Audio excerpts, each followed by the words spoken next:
سفارش کے سلسلے میں سوال ہے کہ جو ایصال ثواب کا سلسلہ ہے والدین مرحومین کے سلسلے میں خصوصاً اس کی کیا صورت ہے، کیا طریقے ممکن ہے اور شرعی طور پر کس حد تک ثابت ہے۔ دیکھیے، ایصال ثواب کے ضمن میں دو رائے ہیں ہمارے ہاں۔ اکثریت جو بھی ہمارے ہاں سنی علماء ہے، دیوبندی بھی بریلوی بھی، وہ اس کے قائل ہے کہ ایصال ثواب ہوتا ہے مالی عبادت کا بھی اور بدنی عبادت کا بھی۔ بدنی عبادت یہ کہ آپ نے نفل پڑھے اور کہا کہ اللہ ان نوافی کا ثواب میرے والد مرحوم کو، والدہ مرحومہ کو یا کسی اور کو پہنچا دے، یہ ان کا موقف ہے اور وہ مانتے ہیں۔ خیرات کرے اور خیرات کا کہے، کسی کی بیوہ کی مدد کرے اور کہیں کہ اس کا ثواب اللہ تعالیٰ ان کو پہنچا دے۔ ایک موقف یہ ہے، وہ زیادہ تر ہمارے ہاں جو اہل حدیث حضرات ہیں ان کا موقف ہے۔ تو میں اگرچہ اس معنی میں کہ میں اہل حدیث مسلک سے متعلق نہیں ہوں، لیکن یہ اس معاملے میں میری رائے وہی ہے، وہ یہ ہے کہ بدنی عبادت کا ایصال نہیں ہے، مالی عبادت کا ہے۔ مالی عبادت آپ نے خیرات کی ہے، صدقہ دیا ہے، کسی غریب کی مدد کی ہے، مسکین کی مدد کی ہے، بیوہ کی مدد کی ہے، یتیم کی مدد کی ہے، کسی مقروض کی مدد کی ہے، مال خرچ ہوا ہو تو اس کی جگہ پر جو ہے آپ اپنا ایصال ثواب اس کا کر سکتے ہیں، بدنی عبادت کا دیں۔ واللہ عالم۔ اب اس میں یہ کہ آپ جس پر چاہیں عمل کر لیں، لیکن یہ جو ہم کرتے ہیں اس کے لیے محفلیں منعقد کرنا اور قربان خانیاں ہو، یہ سب بدعات ہیں۔ جو بھی ہوگا انفرادی طور پر ہوگا، اجتماعی کسی شے کا ثبوت موجود نہیں ہے ہمارے پاس۔ اس کے لیے جمع ہونا ہے اور پھر کھانا پینا بھی ہے اور ایک تقریب بن گئی ہے اور وہ ایصال ثواب کے لیے ہے، یہ ساری چیزیں۔ اور بچوں کو بلایا جا رہا ہے، قرآن پڑھوا رہے ہیں، انہیں پیسے دے رہے ہیں، اور وہ قرآن بھی کیا پڑھتے ہیں، وہ دو ورق جو ہے الٹتے ہیں، وہ پیسے پڑھنے لینے کے لیے تو آئے ہوتے ہیں بیچارے، نہ انہیں سمجھ، یا یہ کہ اچھا بھائی تم ادھر بیٹھ جاؤ، یہ صفحہ تم پڑھ دو، یہ صفحہ میں پڑھ دیتا۔ کیا حماقتیں ہیں! ایسے مذاق میں تو سمجھتا ہوں دین کا اور قرآن کے ساتھ تمسخر ہے جو ہوتا ہے، یہ سب بدعات ہے۔ البتہ ذاتی سطح پر آپ نے قرآن پڑھا، اب صبح کے وقت تلاوت کی، اس کا ثواب کسی کو پہنچا دیا، تو جو پہلا مسلک ہے اس کی روح سے جائز ہے۔ میرے نزدیک قرآن پڑھنے سے، نماز سے، نفل سے، اس سے نہیں۔ البتہ مالی جو بھی خیرات ہے، صدقات ہے، تو اس کا ایصال ثواب ہو سکتا ہے۔ اولاد اگر نیک ہے تو وہ خود صدقہ جاریہ بن جاتے ہیں والدین کے لیے، بشرطے کہ والدین نے ان کی تربیت کی کوشش کی ہو۔ اگر کسی کافر کا بیٹا مسلمان ہو گیا ہے تو اس کافر کو تو اولاد سے کچھ نہیں پہنچے گا، لیکن کوئی شخص مسلمان تھا، اس نے اپنی اولاد کی تربیت بھی اچھے طریقے پر کی ہے، اب یہ جو اولاد نیکی جو کرے گی تو اس سے اس کا بھی ثواب اس کو پہنچتا رہے گا، یہ صدقہ جاریہ کہلاتا ہے۔ بخاری شریف میں حضور پاک کا ارشاد ہے کہ اس طرح نماز پڑھو دوسرا تم مجھ کو نماز پڑھتے دیکھتے ہو۔ سوال یہ کہ حضور نے کس طرح نماز پڑھی، جبکہ بخاری شریف میں حضور نے رفع یدین کی نماز پڑھی ہے۔ بخاری شریف میں حضور نے رفع یدین کی نماز پڑھی ہے۔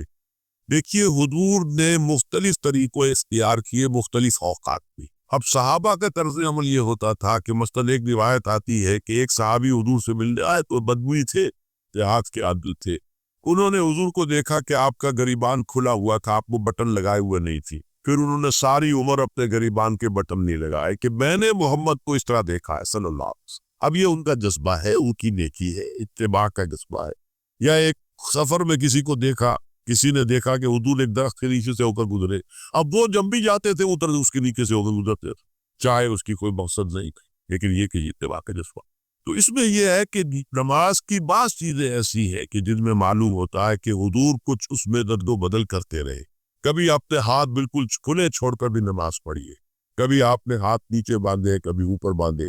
اسی طریقے سے رفع یدین کبھی ایسا بھی ہوا ہے کہ آپ نے وہ کی ہے جیسے کہ اہل حدیث حضرات کرتے ہیں، اور جیسے کہ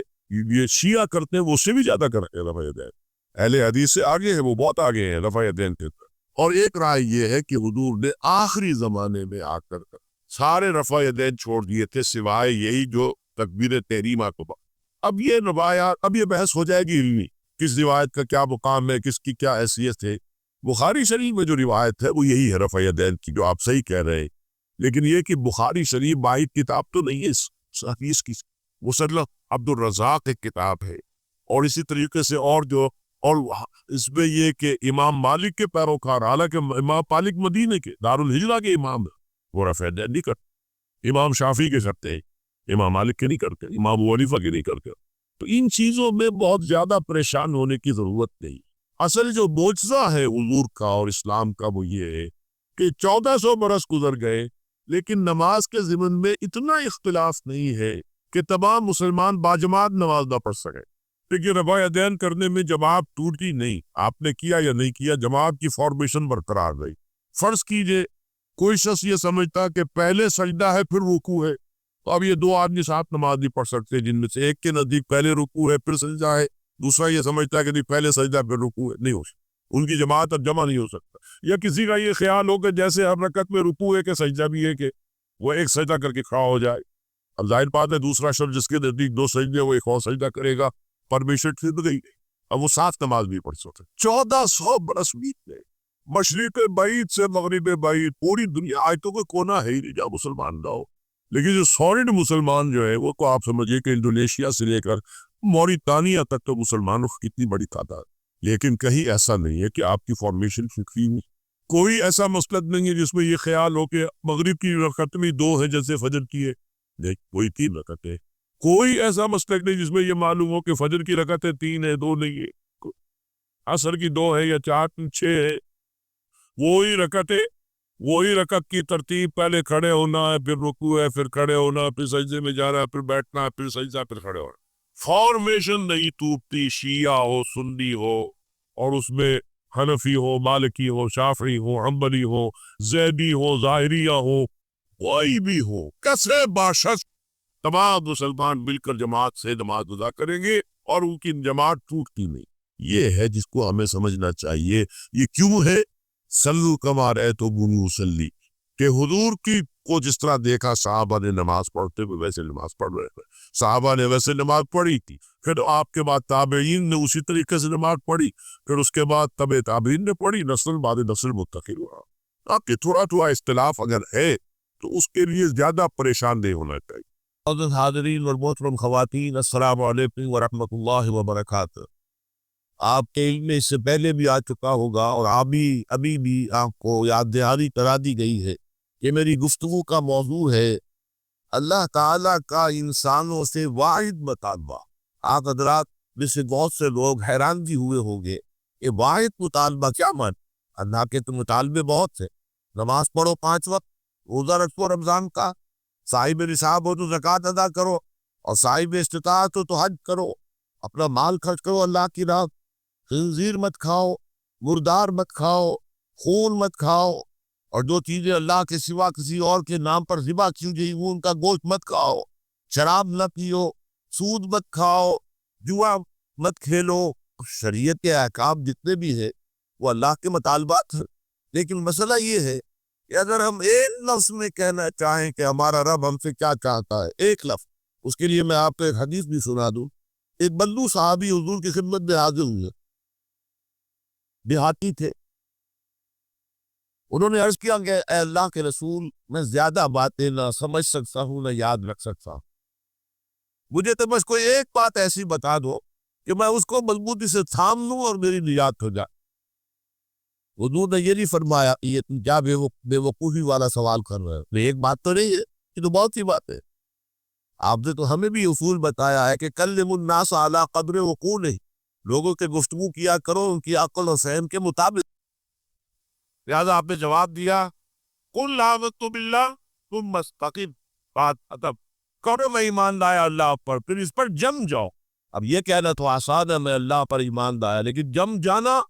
ثم استقم، اس استقامت میں قیامت نظر۔ اسی طرح ایک لفظ میں اگر آپ اللہ تعالیٰ کے تمام احکام کو جمع کرنا چاہیں تو وہ لفظ عبادت۔ ابھی میں نے سب سے پہلے آپ کو سورہ نوح کی ابتدائی آیت سنائی، اللہ فرماتا ہے انا ارسلنا نوحا الی قومہ، ہم نے بھیجا تھا نوح کو اس کی قوم کی طرف، ان انذر قومک من قبل ان یاتیہم عذاب الیم، کہ اپنی قوم کو خبردار کر دو اس سے پہلے کہ دردناک عذاب آ جائے۔ اس حکم پر عمل کرتے ہوئے حضرت نوح نے کیا کہا؟ یا قوم اعبدوا اللہ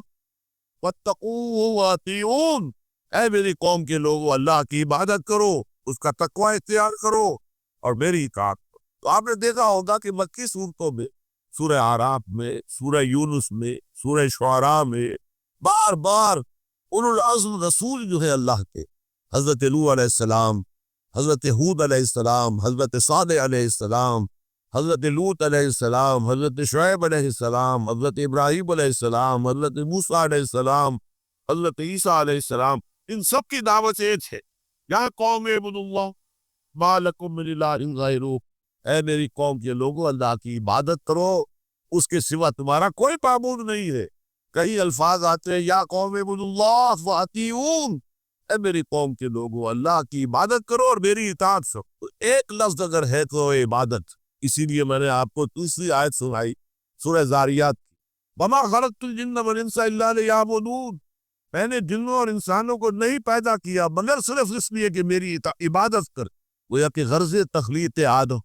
انسانوں کی تخلیق کا مقصد یہ ہے کہ وہ اللہ کی عبادت کرے، کس قدر عیب لفظ ہے۔ اسی کے لیے اس کی ترجمانی کرتے ہوئے کہا تھا شیخ سعدی رحمۃ اللہ علیہ نے، زندگی آمد برائے بندگی، زندگی بے بندگی شرمندگی۔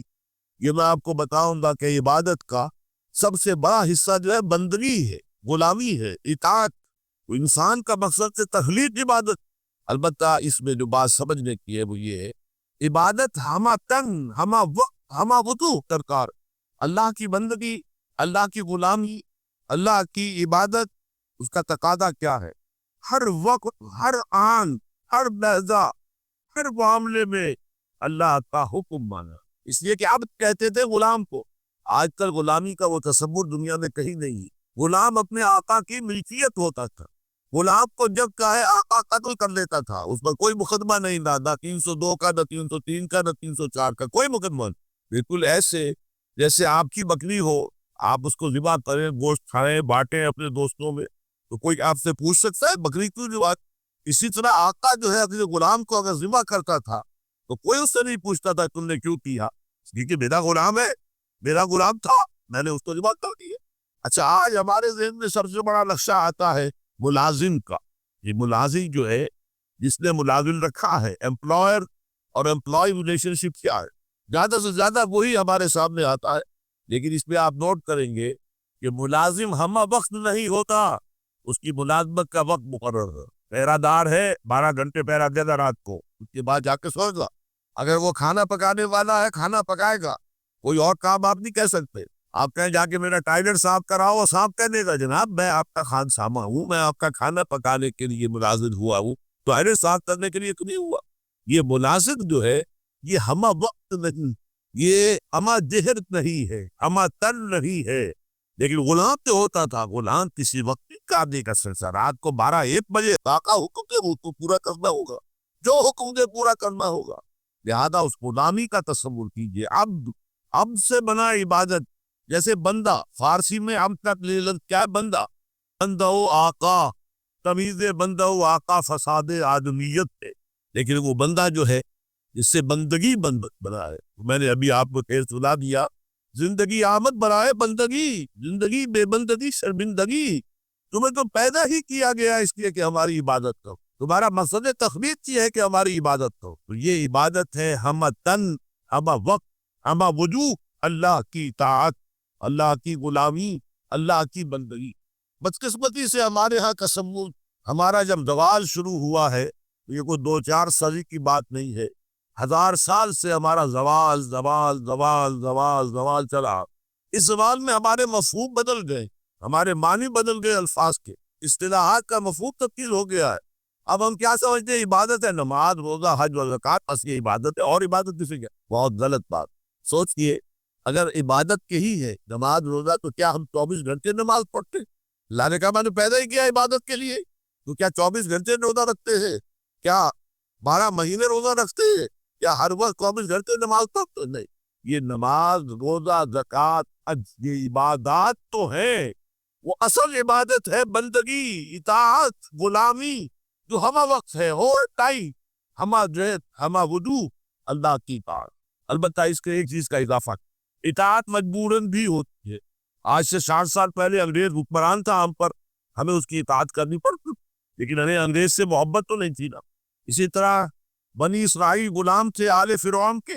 حکم تو مانتے تھے، بیگان میں پکڑے جاتے تھے، کام کرتے تھے، جانے بھی دیتے تھے، لیکن وہ فرعون سے محبت تو نہیں کرتے تھے نا۔ لہذا عبادت جب اللہ کی ہوگی وہ صرف اطاعت نہیں ہوگی بلکہ محبت کے ساتھ اطاعت کی جائے، ہم وقت، ہم تن، ہم وجوہ، لیکن انتہائی درجے میں اللہ سے محبت کے ساتھ۔ یہی وجہ ہے کہ دو بڑی عظیم شخصیتیں امام ابن تیمیہ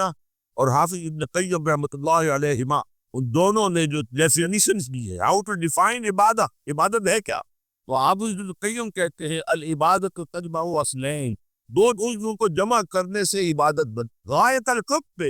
غایت الذل والخضوع، درجے میں اللہ سے محبت کرنا اور حد درجے میں اس کے سامنے جھک جانا، بچ جانا، جو وہ فرمان ہو حد۔ البتہ یہ ہے وہ عبادت کا کیونکہ جو جسم سے وہ ہے اطاعت، جیسے میرا یہ جس ہے 2.5 منی کا بدن، اس کی اصل حقیقت وہ جان ہے، وہ جان نہ ہو تو جلد از جلد نہلا دلا کے کفن پہنا کے قبر میں اتار دیں گے کہ کہیں خواب خواہ معصوم جو ہے دل پھٹ نہ جائے۔ اصل سے جان ہے، جان تو نظر نہیں آتی، نظر تو جسم بات بات، لہذا اطاعت کا تو جسم ہے وہ ہے، عبادت کا جسم ہے اطاعت، وہ نظر آتا۔ اللہ کا حکم ہے نماز پڑھو، ہم نماز پڑھتے نظر آتا ہے۔ اللہ کا حکم روزہ رکھو، ہم نے روزہ رکھا تو سامنے والوں کو معلوم ہو گیا کہ نہیں روزہ رکھا۔ اللہ کا حکم زکوٰۃ دو، ہم زکوٰۃ دیتے ہیں تو لوگوں کو پتہ چلتا ہے کہ زکوٰۃ دی۔ اللہ کا حکم ہے کہ اگر صاحب استطاعت ہو کو حج کرو، تو جب ہم حج کرتے ہیں لوگوں کو نظر آتا ہے کہ مت کرو، لیکن یہ عبادت کب بنے جبکہ اس میں حد درجے کی محبت۔ اللہ لا ایمان لمن لا محبت اللہ، ایمان لمن لا محبت اللہ، اللہ لا ایمان لمن لا محبت اللہ، یہ محبت نہیں ہے تو کوئی ایمان۔ محبت اللہ کی نمبر 1 اور محبت اس کے رسول کی نمبر 2 محبتیں ہو، ایمان۔ قرآن میں فرمایا گیا الذین آمنوا اشد حب اللہ اللہ، اشد کا لفظ آپ جانتے، شدید ترین، جو واقعی صاحب ایمان ہے وہ شدید ترین محبت کرتے ہیں اللہ، اور رسول نے اپنے بارے میں فرما دیا بہت خوب، لا یؤمن احدکم حتی اکون احب الیہ من والدہ وولدہ والناس اجمعین، تم میں سے کوئی شخص مومن نہیں ہو سکتا جب تک کہ میں اسے اس کے باپ سے، اس کے بیٹے سے اور تمام انسانوں سے زیادہ محبوب نہ ہو جاؤں۔ یہ محبت نظر تو نہیں آتی، نظر آئے گی اطاعت، کہ آپ نے اللہ کا حکم مانا، رسول کا حکم مانا، لیکن یہ اطاعت عبادت تب بنے گی جبکہ اللہ کی محبت کے جلدشار ہو کر اللہ کی اطاعت۔ چنانچہ قرآن میں اس کی بڑی عمدہ مثال ہے، جب حضرت موسیٰ علیہ السلام پہلی مرتبہ فرعون کے دربار میں، فرعون نے مذاق اڑایا، یہ موسیٰ اور یہ ہارون اس کا بھائی، اور یہ ہم پر حکم چلتے، وَقَوْمُهُمَا لَنَا عَبْدُونَ، حالانکہ ان کی قوم کو ہماری عابد قوم ہے، غلام قوم۔ اب یہاں عبادت کی کیا معنی؟ بنی اسرائیل نہیں، وہ بادشاہ کی پرستش نہیں کرتے تھے لیکن بادشاہ کی اطاعت کرنے پر مجبور تھے، اطاعت کر، اس کو اس نے کہا وَقَوْمُهُمَا لَنَا عَابِدُونَ، ان کی قوم جو ہے وہ تو ہماری عابد ہے، عبادت گزار ہے، ہماری غلام ہے، ہماری اطاعت شعار ہے۔ وہ کیا کہتا ہے ہماری بیوی ابھی سے کوئی تو کہہ دے کہ فرعون کا لفظ ہے، آپ کے طور پر لے آئے، اللہ کا لفظ تو نہیں ہے۔ ایک دوسری ملاقات سے حضرت موسیٰ علیہ السلام نے جب دعوت کی، فرعون نے طنز علم نربک فینا ولیدا، اے فرعون، موسیٰ تم وہی نہیں ہو جسے ہم نے اپنے گھر میں پالا پوسا تھا۔ اللہ تعالیٰ کے حکم سے حضرت موسیٰ کو ایک صندوق میں بند کر کے دریائے نیل میں ڈال دیا تھا ان کی والدہ۔ وہ محل کے پاس سے گزر رہا تھا کہ وہاں کچھ عورتیں دریا پر آئی ہی نہانے وغیرہ کے، انہوں نے وہ تابوت جو تھا اس کو پکڑ، اور اتنے خوبصورت، یہ فوراً کے آگے تھا یہ کوئی اسرائیلی ہے، اور اسرائیلی بچوں کے بارے میں حکم تھا کہ فوراً قتل کر دو اگر لڑکا ہو، لڑکی ہو تو، لیکن یہاں حضرت آسیہ تھی، فرعون سلمان بنی اسرائیل نے کہا فرعون ذات مت کر، قرۃ اعین لی ولک، دیکھو ہمارے ہاں اولاد بھی تو میرے تمہارے لیے آنکھوں کی چھنک بن جائے گا۔ لہذا اللہ تعالیٰ نے ابتدا سورہ طٰہٰ میں احسان دی حضرت موسیٰ پر، وَأَلْقَيْتُ عَلَيْكَ مَحَبَّةً، میں نے موسیٰ کے اوپر اپنی محبت کا پرتو ڈال دیا تھا، ایسی محبت خدا بندی، ایسا اس کا جذبہ ابھرا لوگوں کے اندر۔ محل میں پلے تو اس کے بعد فرعون تو اس وقت تک اولاد نہیں تھی، بعد میں اولاد ہو گئی، لیکن وہ جو بعد میں اولاد ہونے والا جو ہے پیدا ہونے والا شہزادہ، وہ حضرت موسیٰ کو اپنا بڑا بھائی سمجھ، تو حضرت موسیٰ کو جب تانا دیا الم نربک فینا ولیدا، اے موسیٰ تم وہی نہیں ہو جس سے ہم نے بچپن میں پالا پوسا تھا، ہمارے ٹکڑوں پر پلے اور آج ہمارے منہ کو آ رہے ہو۔ تو جواب نہ دیا تلک نعمت تمنها علی ان عبدت بنی اسرائیل، بڑا احسان کیا کہ مجھے اپنے گھر میں پال دیا اور میری ساری قوم کو غلام بنا رکھا ہے۔ ان عبدت بنی اسرائیل، یہاں بھی لفظ عبادت ہے، تو لفظ عبادت کا پہلا اطلاق اطاعت پر ہے، البتہ اس کی روح جو ہے وہ محبت ہے۔ روح نظر نہیں آئے گی، جسم نظر آئے گا، لہذا عبادت کا جسم اطاعت، اللہ کی اطاعت ہمہ چن ہمہ وقت ہمہ وضو، اور اللہ کی اطاعت کا راستہ اللہ کے رسول کی مصطفیٰ برسان خیش را کے دی ہمہ اگر بہون رسید تمام بول حفیظ، اپنے آپ کو مصطفیٰ صلی اللہ علیہ وسلم کے قدموں میں پہنچا دو۔ اگر وہاں تک نہیں جاؤ گے یہ سب بولہمی ہے، پھر باقی ساری باتیں جو ہے اس کا اسلام سے کوئی قط، اور حضور کی حدیث میں آپ کو سنا لا یمن احدکم حتی اکون احب الیہ من والدہ وولدہ والناس اجمعین، تم میں سے کوئی شخص مومن ہو ہی نہیں سکتا جب تک کہ میں اسے تمام انسانوں سے، یہاں تک کہ اپنے میرا نام سر شاہد ہے اور میں ایک اسٹوڈنٹ ہوں، کمپیوٹر کا بھی اور اکاؤنٹس کا بھی۔ میں حال ہی میں یوں سمجھیے کہ قرآن پاک کی طرف رجوع کیا میں نے اور اس کو سمجھنے کی کوشش کر رہا ہوں، لیکن